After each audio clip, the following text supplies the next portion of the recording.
Welcome to Arts and Entertainment Ministries. This is part of our series on Christianity and creativity, and I want to talk to you today about freedom.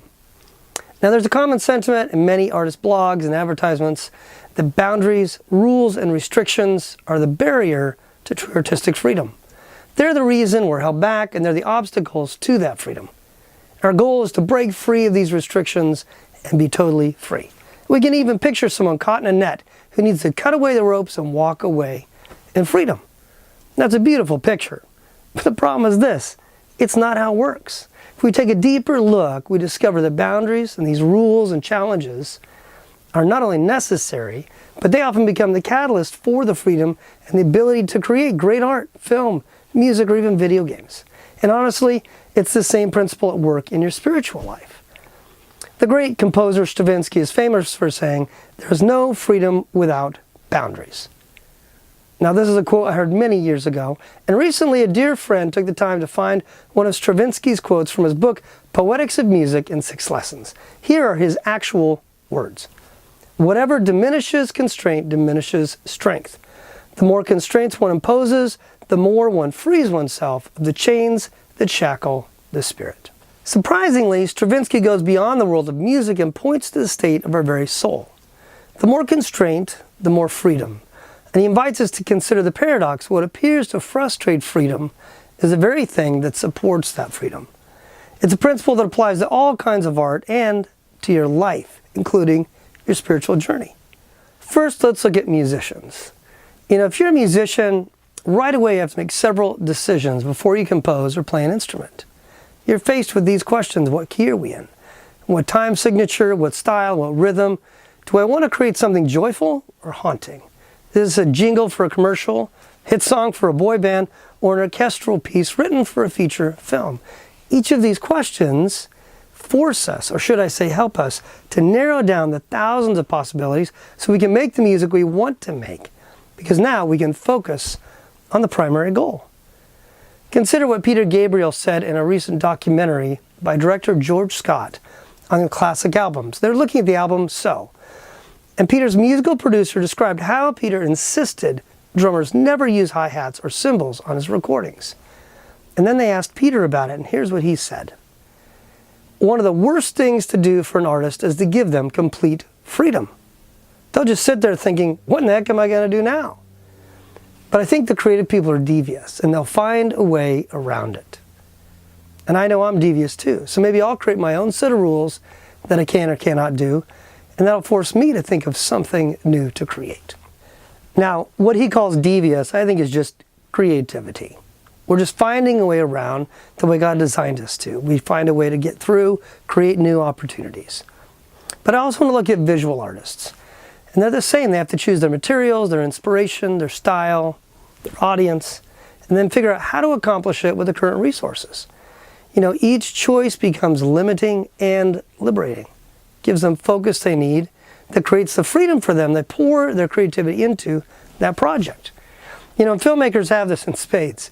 They have to pick a budget, their locations, the team behind the camera, in front of the camera, and each person has strengths and weaknesses. And then they have to choose, they want to go independent, or do they want to try to be commercially viable and mainstream? And maybe the most of all, the hardest question they have to ask themselves is, who's going to buy this film? So what boundaries will I self-impose in order to make it more attractive to Netflix or Lionsgate or Disney or the faith-based audience? One of the primary distinctions we need to make between boundaries is those imposed externally and the boundaries that come internally from our personal choices.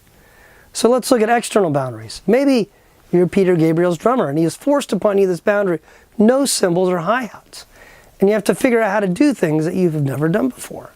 Maybe you're an architect and your client just says, no straight lines in the family room in this house. And everything you've done before is out the window and you have to get creative. These kinds of boundaries and constraints happen all the time. And they might initially frustrate our creativity, but as Stravinsky said, the more constraints that we have as artists, the more we experience freedom as we solve that problem. And it's a new challenge. But we also have internal boundaries that are self-imposed. Now, a great example of freedom through internal boundaries is the minimalist music movement started by Philip Glass, Terry Riley, and Steve Reich. Reich focused on creating a new musical language that reflected what he said was the real context of tail fins, Chuck Berry, and millions of burgers sold. You can tell the era he lived in. Now, he was sick of the same old music. Everything was the same. He said everyone is just swimming in the same soup. It was boring, uninspiring. So he began imposing boundaries on himself, got rid of the European models, and limited himself to metaphors and melodies that reflected what he saw in America. So surprisingly, Reich started by recording a black Pentecostal street preacher in this piece called It's Gonna Rain. And he used layers and layers of differing tempos and then created a slow, mesmerizing transformation. Now, some historians call minimalism one of the most important artistic ideas in the last century because it opened up a whole new way of creating music. But think about the process, right? The freedom came from constraint. They reduced music and sound to its very minimal form. Simple sounds, simple rhythms and patterns, and very little embellishment. And these boundaries seemed severe, but they gave birth to a whole new school of music that ended up influencing punk rock, hip-hop, and now has become a permanent part of the palette used by video game designers and film composers. Every time we make an artistic choice, we're doing the same thing. We decide positively to do something and saying no to something else.